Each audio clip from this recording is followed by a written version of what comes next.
All this crazy racing has kind of been like a trial by fire. Sacrifice across the board for everyone involved. Good luck to you guys. Vegas Reno is a race that not many people get to finish. It's going to be the most demanding race that we're ever going to face in the U.S. We know that we can win races. Now we want to win a championship.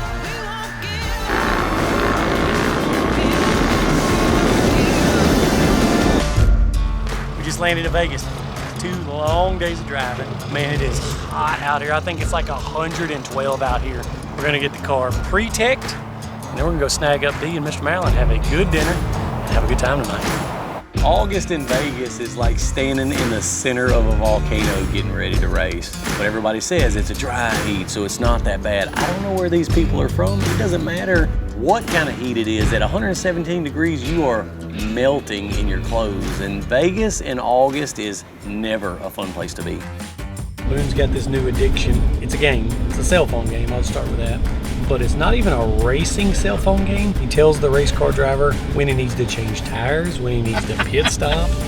And so he just watches dots go around the track and tells them different things to do. Yeah, like they're on qualifying laps right now. I'd rather put up fence rows with my dad at 8 years old than play that video game. We've always talked about how difficult the logistics are for us at these races. There's a certain group that has to be there.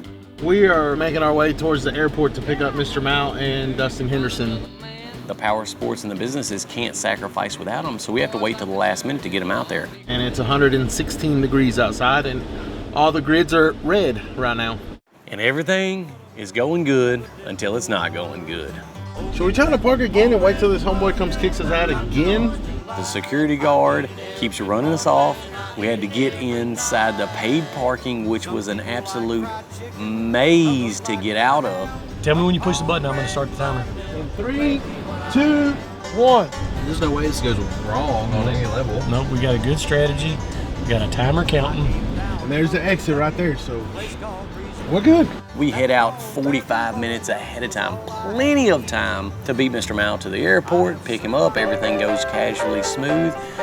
We're running out of time on free parking, we gotta get out of here. I'll tell you what they try to do is trap you into passing that 14-minute mark. When I hit the second one. Took us 20 minutes just right there to get out of the parking lot.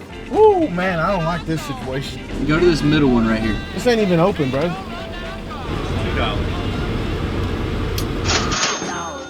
That freaking $2 just cost me 200 points of blood pressure right now. Ever since I've known Mr. Mount, there's been 3 things that are most important to him. Don't steal, don't lie, and be on time. And being on time is the most important thing to him. Are y'all right there by like the airport, like right as you walk out the doors? Yeah, go across the walkway. There's somewhere else, bro. This takes my anxiety to another level. We had to pay $2, but I made 55,000 loops, done wore tread off the tires, and turns out we're in the wrong terminal. And it seems like no matter what our group does, it always turns into an ordeal. I thought I wasn't bringing no mustache up in this place. And by the time we make it out the other side, everybody's had to pay the piper, and nobody's happy about it. We done got kicked out over there like 3 times. Nothing works out right whenever it comes to him come to the races. Hey, but 110, kind of a cool day for Vegas. Yeah. Tech, you always know what to expect. It's the same thing every time, but it's progressively become a different experience for us as a race team. Our first tech was hectic. We didn't know where to be, what to do. We didn't want to make any mistakes because we were representing S3. And it's progressed now. It's not as stressful for us anymore. We had to earn that. I gotta be about 15 degrees cooler with this thing. Feel that? To where now, tech for us has become an opportunity to cut loose and relax and talk about the previous race with other people. Spend time with them and the family. And that's awesome. You know. It's a fun activity. We get to see all of our sponsors, visit those guys, and talk about projects together. I'm not nervous yet, but I'm sure I will be tomorrow. Pressure's gone from tech. It's a matter of spending time with our race family out there. Tech's done. All the talking's done. Trying to relax our bodies, relax our mind, and this is it for us. Tomorrow morning starts it. Got everything filled up.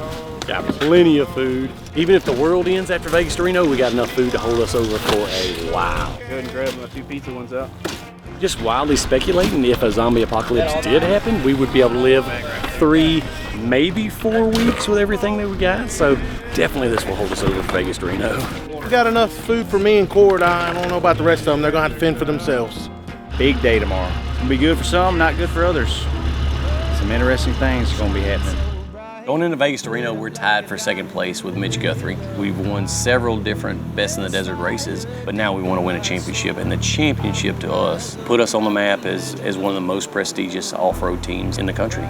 So the pit strategy is a big change for this race, man. It's not something we would normally do. It's high risk and potentially high reward for us. So we got everything fixed up on the car, and the last little tweaks, man, got to load in the trailer. We're ready to roll out of here in the morning. Vegas to Reno has been a nemesis for us for the past couple of years, and I think I've kind of come to the realization that it just is that tough race. This is the most brutal thing you'll ever do to your body. 110, 115 degrees. We've always called this the longest off-road race, but I don't think people realize what that means. You're battling the silt, you're battling the rocks and gravel.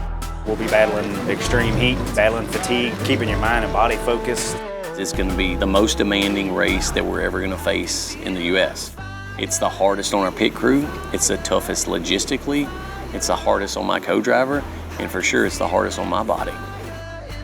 There are so many people that are going to come out here and they'll never make it to finish line. Trucks are chasing you, you're praying they're not breaking down somewhere. Those massive 40-inch tires, they kick up rocks that will take a UTV out.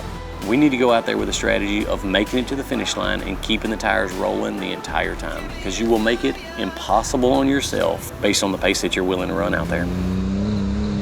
That'll be go time. Yeah.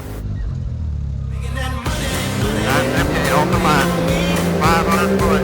Easy left. Okay, right here. You know, within that first 100 miles, there were countless teams that wrecked their cars, blew something up, tore a corner off of the car because they were pushing harder than what they were prepared to run all day long. Can-Am has built an unbelievable car that's fathoms beyond anybody that we race against. At the end of the day, these things are man-made and anything can be broken. You have to know what the limits of these cars are, and it makes for a different race. And going in this one, we talked about all we wanted to do was keep the wheels rolling, and we knew what it takes to do that. 970 coming in the pit. We're gonna try to give it to you. Don't swerve at me. Hold your lane when you come by. Roger. Should I go left-handed or do right-handed? Here we are.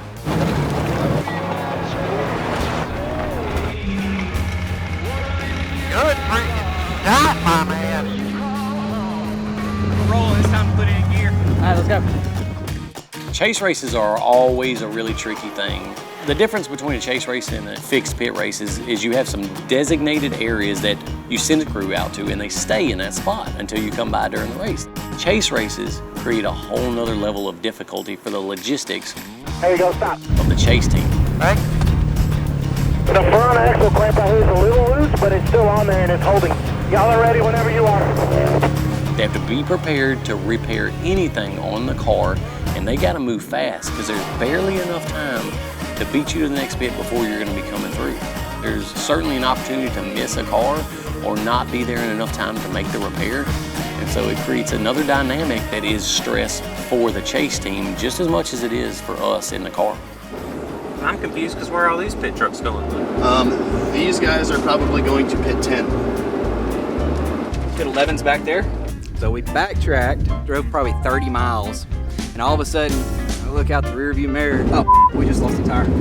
For real? Yep, when I'm coming. We lost a tire doing about 75 on a dirt road. Our whole race, we missed this pit, guys. Landed back in the road where we can grab it just perfect. Threw it back on the toolbox, came back down this dirt road. We made it with probably 4 minutes to spare after we took 30 minutes out of the trip to do detours and pick up tires and everything else. Hey, good pit, guys. Thank you very much. So we were coasting into town. We could see the lights of the finish line coming down the backside of the mountain. On time and physically, we were in second place, following a trophy truck that was obviously having problems that didn't want to get out of the way. You know, we got closer, we got on the horn for him, we hit the push to pass to get him to move over. And And all of a sudden he jerks the wheel and scoots over out of the way. And I think, okay, this is our opportunity. He's letting us go. But I didn't realize the reason that he jerked the wheel so quickly is he was dodging a rock. And it was a rock the size of another car, man, that we couldn't see because we were running in his dust. I knew as soon as we rolled off the rock that something was bad wrong. This could be the end again. I couldn't help but feel like I let everybody down. That one rock, that one busted wheel, it cost us second place for Vegas to Reno and an opportunity to win the championship. What a long day. Racing is a crazy, evil thing, especially racing Vegas to Reno. We had a fairly clean run until 5 miles from finish. No flats, no belt changes, no axles. So there was nothing but excitement for our entire team. They didn't know what had happened. Sorry about it, bro. You got it to the finish line. Good. What a day. The guys operated flawlessly. The car did freaking awesome. Got it in the finish. Even with a busted wheel, we got it in here, and I think we stayed in the top 5 somehow. But we'll see. And we finished. We finished well. So we hope we represented everybody positively. That little bit of internal disappointment for me was all wiped away when I seen the look on the pit crew's face, how excited they were that we brought it in. Woo, the whole tire's still on it? And we still ended up finishing 4th. For how many racers completely DNF'd at this race, how can you be upset about that? You have to appreciate the little things in racing, especially when you're racing on this level and you're running a race like Vegas to Reno.